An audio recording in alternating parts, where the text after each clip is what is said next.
A paz do Senhor, famílias abençoadas em Cristo Jesus, a paz do Altíssimo Deus possa estar no relacionamento conjugal, no relacionamento familiar. Estamos de volta trazendo o devocional da família.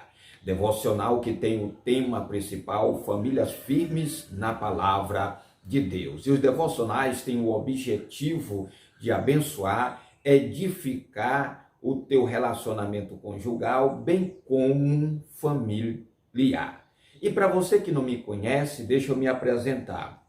Eu me chamo pastor Ezequiel Pereira, faço parte de uma comissão da SEADEMA chamada Comissão da Família, sendo que no mês de maio, todo ano, nós estamos a trazer o devocional da família. E hoje é o 22º devocional que traz o seu subtema. O tema principal eu já falei, eu vou falar mais uma vez: famílias firmes na palavra de Deus. E o subtema do 22º devocional é orando pelas autoridades.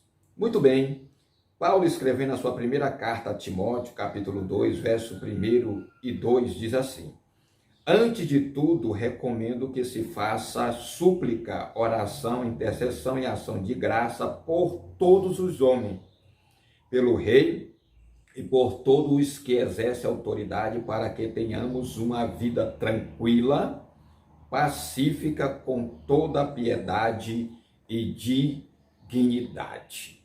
Vamos para o comentário. Paulo faz uma importante recomendação a Timóteo, que pode ser aplicado a todos os discípulos de Jesus. É que nós, como servos de Deus, temos o dever da parte do Senhor de orar por todas as autoridades constituídas por Deus, pelos vereadores da cidade, pelo prefeito da cidade, pelo governador e principalmente pelo presidente da República. O apóstolo nos lembra o dever de orar por todos, especialmente pelas autoridades constituídas. Ele se refere não somente ao imperador de sua época, nada mais, nada menos do que o próprio Nero, um perseguidor da igreja, mas todos aqueles que foram revestidos de autoridade. Até os policiais devemos também orar por ele. As orações em favor do rei ou pelas autoridades constituídas devem ser no ambiente público, bem como no ambiente do lar. Ou seja, nós devemos tirar momentos de oração para orar pelas nossas autoridades no culto, ou na vigília, apresentando ao eterno Deus aquelas autoridades que foram constituídas por Deus. Mas também devemos orar em família. E orando em família, nós iremos ser exemplo para os nossos filhos, pois quando estes casar, eles também estarão entendendo o dever de todo servo de Deus que verdadeiramente tem um compromisso com Deus. Aqui nós observamos a palavra rei se refere à figura do governador ou do soberano. Com certeza, naquele tempo em que Paulo escreveu sua carta a Timóteo, Nero era o imperador romano. A história nos aponta que Nero foi um perseguidor implacável dos cristãos e coloca como autor do incêndio de Roma, embora tivesse responsabilizado os cristãos.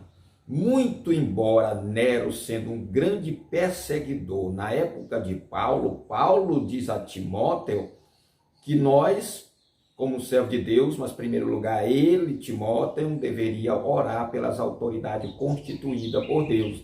Sendo assim, se está na Bíblia, nós, como servo de Deus, também devemos orar. Paulo não apenas aconselha, mas exorta, faz um apelo veemente e, em outras palavras, estaria dizendo: por favor, te lembra, entenda que nós, como servo de Deus, não devemos praguejar, amaldiçoar. E aqui eu abro um parêntese.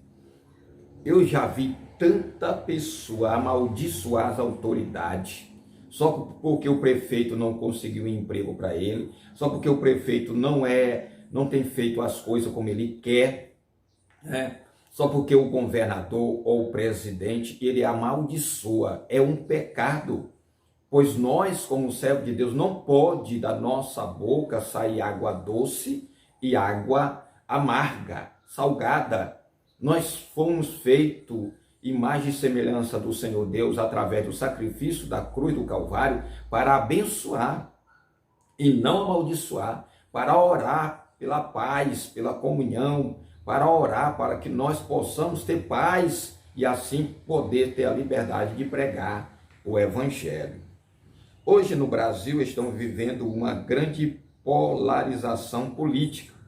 Muitas famílias estão divididas devido às questões que envolvem a política. E se fosse só família, era muito bom. Mas se as famílias estão divididas, consequentemente a igreja está dividida. Irmão, pastores, deixa eu dizer algo interessante. Na Bíblia não fala, mas se Jesus vir num período da política, muitos de nós iremos para o inferno. Muitos de nós perderemos a salvação. Se Jesus vir no período da política, aonde há partidarismo, discórdia, desunião dentro da igreja do Senhor, por briga, por político, eu quero dizer algo interessante que depois eu vou gravar aqui. Eu não concordo que um servo de Deus seja de A ou de B. Nós somos de Cristo Jesus. Nós servimos a um Deus. É bem verdade, se nós temos um governante que ele luta pelo bem do país, nós devemos votar nele, mas não brigar por causa dele. Tem pessoas brigando por causa de político, mas não defende Cristo. Defende político, mas não defende o irmão da igreja, não defende a própria igreja. Se nós defendêssemos a igreja como temos defendido o político, o evangelho estaria melhor se nós pregássemos o evangelho da forma que muitos defendem aí, que muitos divulgam o político. Precisamos ter cuidado como servo de Deus. Amados e queridos irmãos, quando chega a época da política, a igreja se divide. A igreja se divide, né? Depois a gente pode falar sobre esse assunto, que não dá tempo. Esse texto é um lembrete importante. A igreja e as famílias cristãs têm uma grande responsabilidade, independente de quem esteja ocupando o cargo de prefeito de nossa cidade, de governo do nosso estado ou do atual presidente da República. Nossa responsabilidade, em primeiro lugar, é orar. Buscar a Deus, orar pelas autoridades constituídas. Pastor, mas você não conhece o meu prefeito, o prefeito da minha cidade. Nem quero conhecer, eu já tenho lá na minha cidade. Mas nós, como servo de Deus, levantar nossas mãos santas, orar ao Senhor, buscar a presença de Deus para que melhores dias possam vir debaixo da graça do Altíssimo Deus. Eu não posso amaldiçoar se Deus está mandando eu abençoar. Não pode sair da minha boca maldição para nenhum tipo de autoridade. Foi Deus que constituiu, ou pela vontade absoluta, ou pela vontade permissiva do voto. Mas não vou entrar muito aqui no detalhe, tá bom? Bom, podemos até discordar dos seus atos. Podemos discordar dos seus atos. Quantas pessoas não discordam de ti na tua igreja, do pastor? Mas não deve se rebelar contra ele, né?